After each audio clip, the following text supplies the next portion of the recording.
है आप सभी दोस्तों का इस वीडियो पर रीडिंग सेशन में। तो चलिए शुरू करते हैं आज का ये सेशन। दोस्तों यहाँ पर एक वर्ड आपको देखने को मिल रहा है स्टे। स्टे से ही स्टेट बना है। तो स्टे का मतलब होता है ठहरना, रुकना। ठीक है बात। और एक वर्ड है ब्लेसिंग। तो ब्लेसिंग का मतलब होता है आशीर्वाद। ठीक है। और एक वर्ड है कर्स। कर्स का मतलब होता है श्राप। ठीक है ना। तो ब्लेसिंग का उल्टा अर्थ वाला वर्ड है कर्स। आशीर्वाद का उल्टा क्या होता है? श्राप होता है। और कोई वर्ड है तो देख लेते हैं हम लोग, फिर उसके बाद समझ में आ जाएगा बात। एक वर्ड है क्लाउड बर्स्ट। तो क्लाउड बर्स्ट का मतलब होता है अचानक से जो भारी बारिश होता है उसको क्लाउड बर्स्ट कहा जाता है। वैसे लोग इसको कहते हैं बादल का फटना, लेकिन बादल फटने का क्या मतलब हुआ? ये ऐसा नहीं कि बादल मतलब दो भागों में बट गया, फट गया, इस तरह की बात नहीं होता। इसका अर्थ होता है अचानक से भारी बारिश होना। ठीक है बात। लैंडस्लाइड। लैंडस्लाइड का मतलब हिंदी तो होता है भूस्खलन, लेकिन भूस्खलन हिंदी ही नहीं लोगों को समझ में आएगा। तो लैंडस्लाइड का मतलब हुआ जमीन का खिसकाव। पहाड़ी एरिया सब में इस तरह का बात होता है। बारिश वगैरह के समय में क्या होता है, मिट्टी पहाड़ पर से गिरना शुरू हो जाता है या है ना। तो उसको ही लैंडस्लाइड कहा जाता है। और कोई वर्ड है प्रेशस। प्रेशस मतलब अनमोल, बहुमूल्य। और क्लेम लाइफ। क्लेम से क्लेम बन गया और लाइफ से लाइफ बन गया। तो क्लेम लाइफ मतलब होता है जान लेना। और ड्वेलर मतलब होता है वासी, निवासी, रहने वाला। ट्रैप मतलब होता है फंसना, फसाना भी होता है। और कोई वर्ड है और वेड, WADE, वेड। तो वेड का मतलब होता है पानी में चलना। ऐसे आप वॉक करते हैं तो वॉक का अर्थ होता है चलना, लेकिन जब पानी में चलते हैं तो उसके लिए वेड का प्रयोग किया जाता है। ठीक है बात। वाटर लॉग्ड, इसका मतलब होता है पानी से भरा हुआ, है ना। और वाटर लॉग्ड रोड्स, इसका मतलब क्या हो जाएगा? पानी से भरे हुए सड़कें। ठीक है बात। अब हम लोगों को समझ में आ जाएगा क्या मतलब कि बात है सो। तो कह रहा है कि दिस ईयर मतलब इस वर्ष, इस साल, the monsoon stayed far longer than expected. तो मॉनसून ठहरा उम्मीद से ज़्यादा, मतलब कि लंबा समय, है ना। The blessings of rain soon turned into a curse. तो बारिश का जो आशीर्वाद होता है, वरदान होता है, वह जल्द ही बदल गया अभिशाप में, श्राप में। ठीक है बात। People found themselves at the receiving end of floods, cloud burst and landslides. तो लोग खुद को पाए मतलब कि बाढ़, अचानक का भारी बारिश और जमीन का खिसकना, इसका भुक्तभोगी मतलब कि खुद को पाए। कोई जो रिसीविंग एंड होता है किसी चीज़ के, तो इसका मतलब उससे वो प्रभावित होता है। तो यही सेंस है कि लोग खुद को प्रभावित हुआ पाए किससे? तो बाढ़ से, क्लाउड बर्स्ट से और लैंडस्लाइड से। अब डैट का प्रयोग किया गया है इन्हीं चीज़ों के लिए, फ्लड्स के लिए, क्लाउड बर्स्ट के लिए और लैंडस्लाइड्स के लिए। डैट मतलब कि जिसने, मतलब इन चीज़ों ने डिस्ट्रॉय यानी कि तबाह किया, बर्बाद किया, नष्ट किया, प्रॉपर्टी यानी कि संपत्ति को, एंड क्लेम्ड प्रेशस लाइफ्स, और अनमोल जीवन को मतलब क्या किया? ले लिया, जान ले लिया। अनमोल जान मतलब कि लिया। आई क्या करा? सिटी ड्वेलर्स यानी कि शहरों में रहने वाले, रिमेन्ड ट्रैप फंसे रहे, इन बम्पर टू बम्पर ट्रैफिक यानी कि बम्पर टू बम्पर ट्रैफिक। देखिए बम्पर जो होता है गाड़ी का एक मतलब कि एक पार्ट होता है, लगा हुआ रहता है गाड़ी में, पीछे भी लगा रहता है और आगे भी लगा हुआ रहता है, ताकि बम्प यानी कि टकराहट का जो प्रभाव हो उसको रोक सके। अब बम्पर नहीं लगा है तो गाड़ी ज़्यादा डैमेज होगा, है ना। तो बम्पर टू बम्पर ट्रैफिक कहने का मतलब होता है इतना ज़्यादा ट्रैफिक, इतना ज़्यादा भीड़ सड़क पर गाड़ियों का, या किसी मतलब भीड़ इतना ज़्यादा सड़क पर कि समझो कि एक गाड़ी का बम्पर दूसरे गाड़ी से सटा हुआ लगे, है ना, इतना भीड़ है। तो कह रहा है एज देयर व्हीकल्स, तो बम्पर टू बम्पर ट्रैफिक में फंस रहे हैं क्योंकि उनके व्हीकल्स है ना waded through water locked roads, तो उनके जो गाड़ियां थे वो मतलब कि जल से भरे हुए सड़कों पर मतलब कि चल रहे थे। और जब आदमी पानी में चलता है या गाड़ी को चलाया धीरे धीरे ही चलता रहता है, ठीक है ना। तो ये सारा बात था। आपको यहाँ पर ढेर सारे न्यू वर्ड सीखने को मिले होंगे। अब चलिए अब आगे बढ़ते हैं। कोई वर्ड है तो उसको देख लेते हैं। टैकल। टैकल का मतलब होता है निपटना, ठीक है ना। जैसे किसी प्रॉब्लम को आप टैकल करते हैं तो उसका सामना करते हैं, उससे निपटते हैं। फ्यूरी। फ्यूरी मतलब एक्सट्रीम एंगर, मतलब बहुत ज़्यादा गुस्सा, आक्रोश, ठीक है ना। और प्रोलॉन्ग्ड मतलब लंबे समय का। और जो वर्ड है यहाँ पर कोई तो देख लेते हैं, और कोई तो दिख नहीं रहा है, आसान है सेंटेंस। नया वर्ड जो आता है तभी सेंटेंस समझने में दिक्कत करता है, जाना पहचाना वर्ड आ जाता है तो कहानी समझ में आ ही जाता है। तो कह रहा है कि वाइल द नेशन, देखिए नेशन मतलब देश होता है और कंट्री मतलब भी देश होता है। तो नेशन जब कहा जाता है तो देश का मतलब होगा देश के लोग, है ना। और जब कंट्री कहा जाता है तो भूभाग का बात किया जाता है, ठीक है ना। तो भूभाग किसी देश का होता है ना। और उस भूभाग में रहने वाले लोग के लिए नेशन का प्रयोग किया जाता है, राष्ट्र का है चाहे देश का है। तो कह रहा है कि जहाँ जब मतलब कि देशवासी देश के लोग बिजी थे निपटने में फ्यूरी से और प्रोलॉन्ग ड्रेंस, यानी कि लंबे समय का जो बारिश था उसका आक्रोश से निपटने में, उसका सामना करने में बिजी थे। तो कह रहा है I faced problems of my own eight home, और मैं ने क्या किया तो खुद की समस्या को क्या किया फेस किया घर पर। मतलब लोगों का समस्या कुछ और था और मेरा समस्या कुछ और ही था। Having retired from government service nearly 13 years अगो, मतलब कि करीब करीब 13 वर्षों पूर्व सरकारी सेवा से सेवानिवृत्त होने के बाद होकर के I spend a quieter life with my wife, मैं जीवन व्यतीत करता हूँ, एक शांत जीवन व्यतीत करता हूँ अपने मतलब पत्नी के साथ। आई क्या करा as the gentleman of the household, मतलब परिवार के जेंटलमैन होने के नाते के तौर पर, नाते है ना। One of my simple duty daily duties is to shut and the doors and windows at night and open them in the morning. तो परिवार का एक जेंटलमैन होने के नाते मैं क्या करता हूँ, मेरा मतलब कि रात में खिड़की दरवाज़ों को बंद करना और सुबह उसे खोलना है, ये मेरा कर्तव्य। इट में साउंड रूटीन कराई कि यह मालूम हो सकता है, साउंड मतलब मालूम पड़ना है, प्रतीत होना, साउंड मतलब आवाज़ भी होता है, तो यहाँ पर मालूम पड़ना है इसका अर्थ। तो यह मालूम पड़ सकता है कैसा, तो रूटीन मालूम पड़ सकता है, इवन ट्रिवियल भले ही मामूली, ट्रिवियल का मतलब होता है मामूली। एट दिस ईयर फिर भी इस वर्ष with the endless monsoon source, यानी कि जो बहुत ज़्यादा बेहद जो मानसून का बौछार हुआ, स्वर मतलब बौछार होता है, उसके कारण even this little task turn into a battle, तो यह छोटा सा काम भी दरवाज़ा बंद करना और खोलने का, खिड़की दरवाज़ा बंद करना और खोलने का ये छोटा सा काम भी क्या हो गया, तो जंग बन गया, मतलब एक युद्ध के जैसा बन गया वो चीज़, ठीक है ना। करा है सडेनली, अचानक, none of the doors would close properly, तो अचानक से कोई भी दरवाज़ा जो है आसान मतलब बंद नहीं होता था ठीक से। And the windows refuse to open, और खिड़कियाँ खुलने से इनकार कर दिए। The swelling of wood in damp weather, यानी कि नमी भरे मौसम में लकड़ी का जो फुलाव है उसकी बात कर रहा है, स्वेलिंग मतलब स्वेल मतलब फूलना होता है।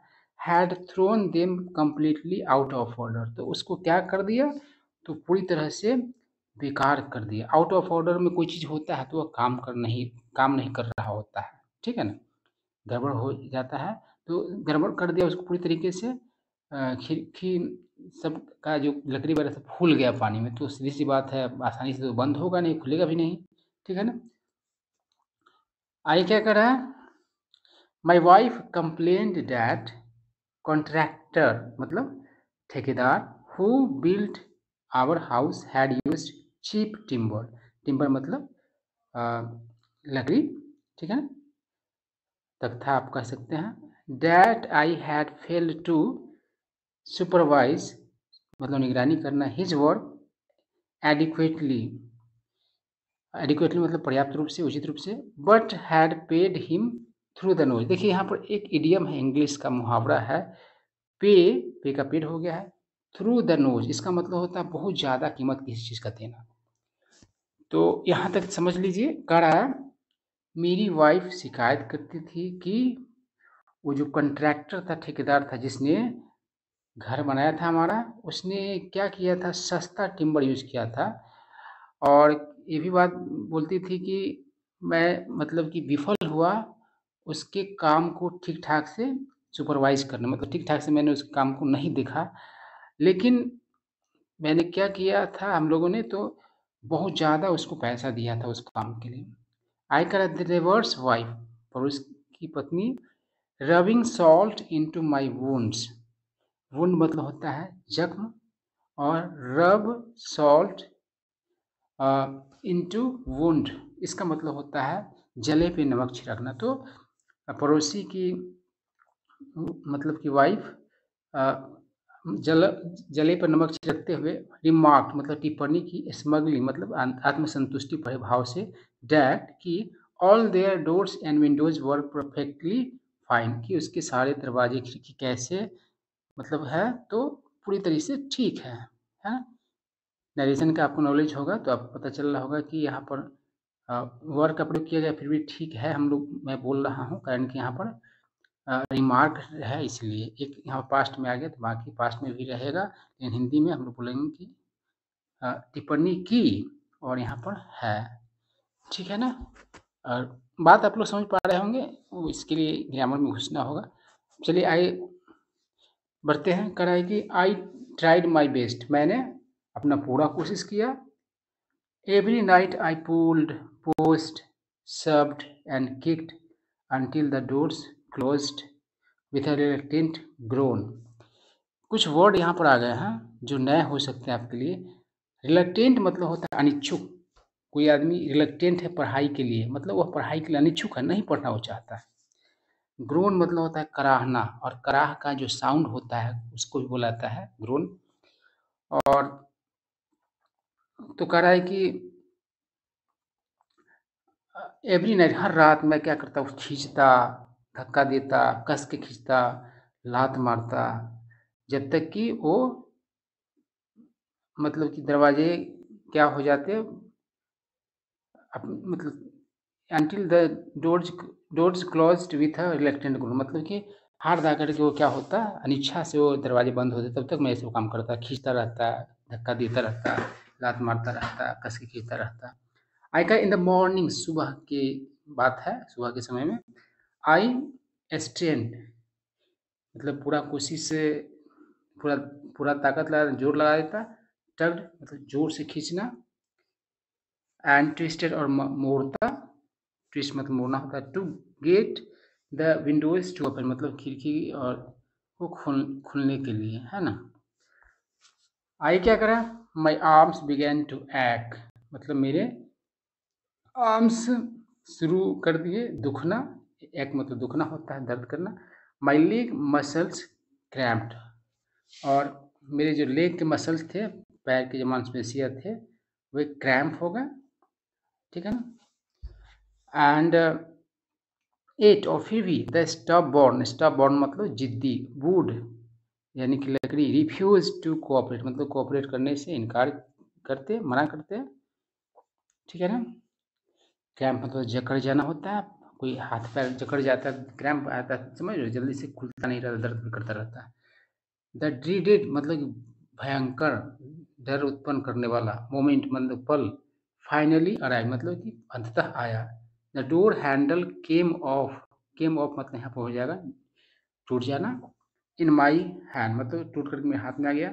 But the door refuse to budge, budge मतलब होता खिसकना, लेकिन दरवाज़ा जो है मतलब कि खिसकने से मना किया, मतलब खिसका नहीं, है ना। बज करना मतलब कि हल्का सा खिसकना, थोड़ा भी नहीं खिसका, इस सेंस से भले ही उसका हैंडल टूट गया, इस सेंस से कह रहा it was time to seek professional help. तो समय था अब मांगने का, सीख मतलब मांगना होता है, तलाशना होता है ना। तो पेशेवर मदद की ज़रूरत थी, मतलब उसके जिसका जो पेशा होता है वही इस काम को कर सकता है। इस ये समय आ गया था कि वैसा हेल्प लेने की ज़रूरत है। और कारपेंटर कुड स्क्रैप, स्क्रैप मतलब छीलना, खुरचना। तो कारपेंटर खुरच सकता था डोर दरवाजे को, एंड रेस्टोर ऑर्डर, और जो जिस तरीके का था उस अवस्था में उसको ला सकता था। फूल जाएगा तो उसको छील देगा तो फिर बंद होने लगेगा।